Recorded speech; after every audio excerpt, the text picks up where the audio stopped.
Nah itu 2 program yang benar-benar beda sih. Tapi itu pun nggak sengaja banget, tiba-tiba kayak ada notif gitu sih di IG kan. Gue kirim waktu esai. Lo tau gue ngirim esai di mana? Di pinggir ini, di pinggir pantai, gara-gara nyari sinyal. Nah ternyata pengumumannya itu cepet banget, gue keterima gitu. Terus gue bingung kan ya, ini keterima, gue harus ngapain?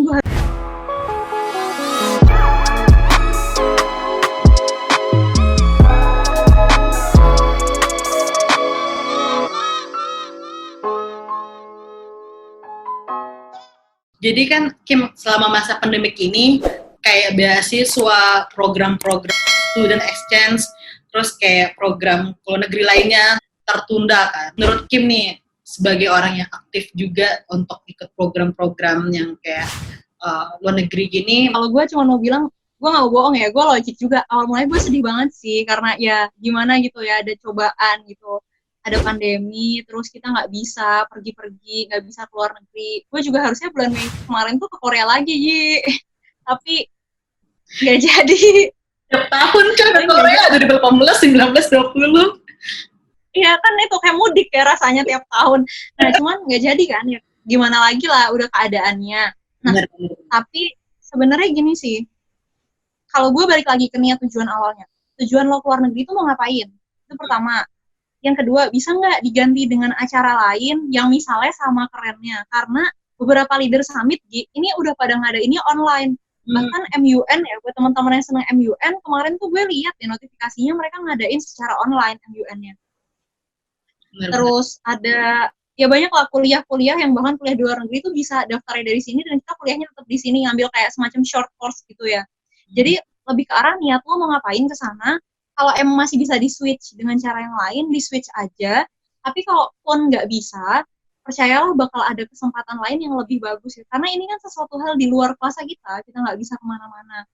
Dan ya balik sih, mungkin ini terdengar kayak aduh so alim banget loh Kim. Tapi sebagai seorang muslim memang kita belajar untuk terus bersyukur gitu, untuk terus berprasangka baik ya kepada Allah. Ya mungkin teman-teman yang bukan muslim pun belajar tentang ini gitu, untuk berprasangka baik bahwa semua akan indah pada waktu yang sudah ditentukan. Kalau sekarang Kim kegiatannya apa aja nih? Dan gue sekarang jadi asisten peneliti di Fakultas Hukum. Terus abis itu emang udah persiapan S2 juga. Nah, ini mungkin sedikit sharing ya teman-teman. Awalnya memang gue pengen banget S2 di luar negeri sih, tapi setelah ada banyak hal, maksudnya bukan pandemi ya, ini nggak ada hubungannya sama pandemi, tapi ada beberapa pertimbangan, gue akhirnya memilih untuk S2 di dalam negeri gitu. Jadi kalau misalnya nanti nggak ada halangan, bulan Agustus gue udah start S2 lagi di UGM lagi. UGM lagi, Masya Allah. Yeah. S2, S1 UGM, S2 UGM. Emang tuh otak dari apa ya? Mohon maaf nih. Jadi sangat tuh. Tadi kan Kim udah nge-share tips and tricks kalau misalkan kita ke negara tersebut, kita harus bisa menyesuaikan ya kan.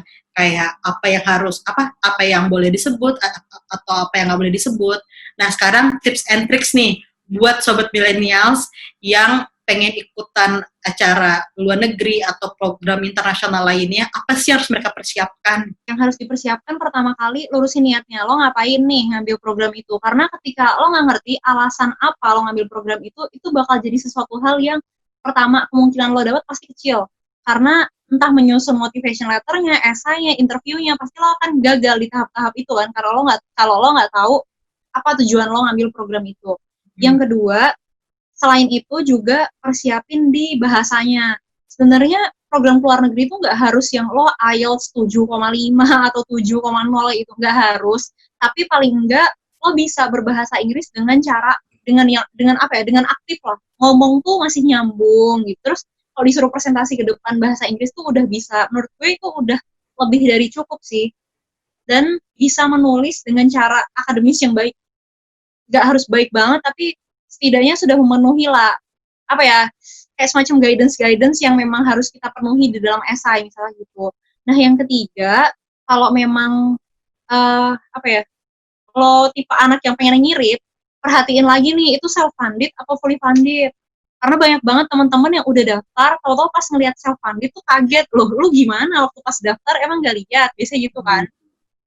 Nah kalau misalnya lo tipe yang gak apa-apa lah self-funded gitu, karena memang gue pengen banget ikut program ini, ya gas terus gitu. Tapi kalau misalnya teman-teman yang pengennya dibiayain, ambil self-funded, tapi pastiin kalian punya link dengan sponsor. Kalau misalnya nggak ada, agak susah soalnya nanti buat nge-provide dana-dana itu.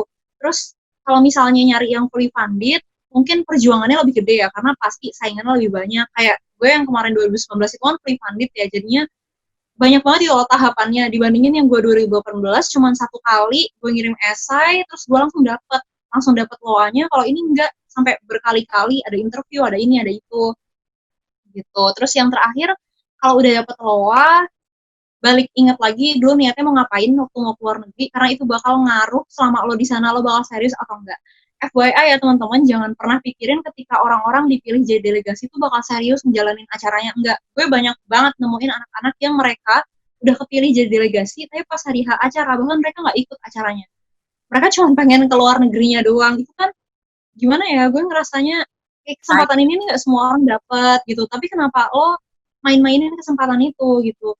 Ya mungkin nggak ngerti lah ya, ada orang-orang yang semacam itu. Nah, jangan sampai kalian jadi salah satunya, karena sayang. Kalau emang pengen keluar negeri aja, nggak pengen ikut event, mendingan kayak solo traveler gitu, atau kayak traveling yang kalian buat senang-senang doang.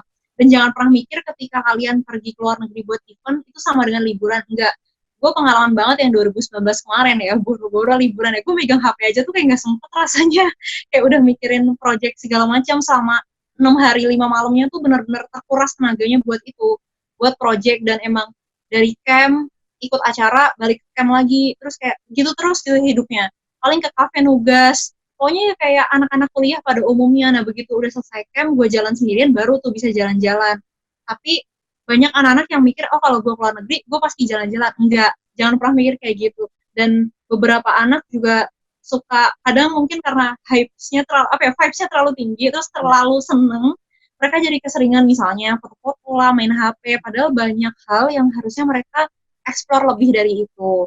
Terus yang terakhir, tips gue adalah persiapkan self-improvement kalian, pengembangan diri kalian sendiri.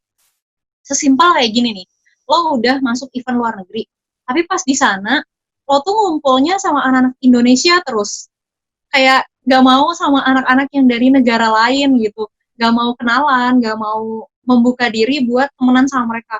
Itu sayang banget, karena forum internasional gak akan, mungkin bisa jadi gak terulang 2 kali di dalam hidup kalian. Jadi pas waktu udah datang kesempatan itu, pokoknya cari sesuatu yang belum pernah kalian lakuin. Misalnya kalian pengen bagusin bahasa Inggris kalian, ya udah temenan lah sama teman-teman yang dari luar Indonesia. Tapi ya bukan berarti terus ngelupain nonton Indonesia sih, enggak, karena kalian pasti punya project yang barengan ya sama teman-teman dari negara Indonesia juga. Tapi buatlah kalian tuh ada di zona yang tidak nyaman. Kalau biasanya di zona nyaman, ini keluar sebentar, terus fokus sama projectnya, fokus sama eventnya, lakuin yang terbaik. Urusan hasil tuh udah urusan belakangan. Yang penting lo tahu lo sudah usaha. Kalau lo nggak usaha sama sekali, itu yang salah. Jadi kalau udah ngelakuin itu semua, udah lebih dari cukup sih. Mungkin kalau tips-tips yang lain tuh lebih ke tambahan, lebih ke teknis kalau mereka muslim ya. Kayak yang mulai mencoba untuk pede, bilang, sorry ya gue harus sholat sekarang, terus nyari tempat-tempat yang bersih, ngegelar sajadah, mau diliatin siapapun, bodo amat, yang penting gue sholat gitu. Atau kayak di tempat-tempat yang gak terpikirkan. Kayak gue pernah sholat di fitting room misalnya waktu pas di Korea, di fitting room toko baju gitu. Nah, paling hal-hal teknis tuh lebih ke arah balik ke dirinya sendiri, prinsipnya harus dikuatin kalau yang muslim. Tapi kalau yang teman-teman pada umumnya, tips-tips yang tadi yang udah gue sebutin tuh udah lebih dari cukup kalau kalian bisa ngelakuin. Kalau misalkan kita udah dapet kesempatan tapi disia-siain, kayaknya kasihan gitu. Kuotanya itu bisa dikasih ke orang yang benar-benar serius gitu. Kayak kita kan bener banget.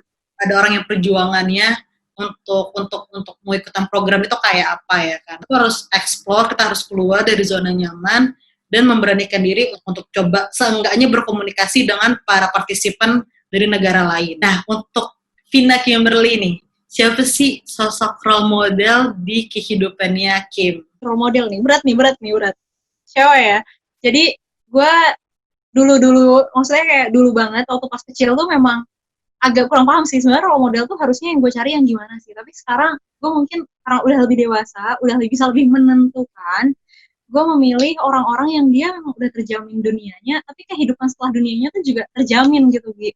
Jadi gue memang sangat-sangat merole modelkan tuh ada dua wanita. Yang pertama Ibunda Khadijah binti Khuwailid, yang kedua ada Fatimah putrinya Rasulullah Shallallahu Alaihi Wasallam. So karena kalau bilang udah ngomongin soal role model, gue udah nggak bisa main-main nih. Kita udah nggak ngomongin soal karir doang, kita udah nggak ngomongin soal pendidikan doang, tapi ini kita harus mencari seseorang yang dia perfect di segala aspek. Dan memang antara Ibunda Khadijah dengan Fatimah itu kan mereka ibu dan anak yang sama-sama perfect dan dijamin surganya nih dijamin loh. Sedangkan kalau kita kan nggak tahu kan akhirnya endingnya gimana, mau CV gue setebal apapun gue nggak tahu ending gue tuh bakal kayak apa. Sedangkan mereka dalam hidupnya mereka pun ending mereka tuh sudah dijamin dan dijaminnya sama Allah gitu. Jadi dua orang itu betul-betul inspirasi seorang gue yang masih harus banyak belajar. Luar biasa banget sih. Jarang banget sih orang yang berani mengutarakan dan berpendapat seperti itu sih, Kim. Luar biasa sih. Oke, jadi kan seperti kita tahu kalau Kim ini adalah dulunya penyanyi cilik ya kan. Terus juga Kim lulusan Fakultas Hukum. Terus tadi juga Kim udah ngasih tahu kalau dia lagi mempersiapkan untuk S2. Kira-kira kayak planning ke depannya Kim mau ngapain? Gue lebih suka memplanningkan hal-hal yang dekat sih aslinya.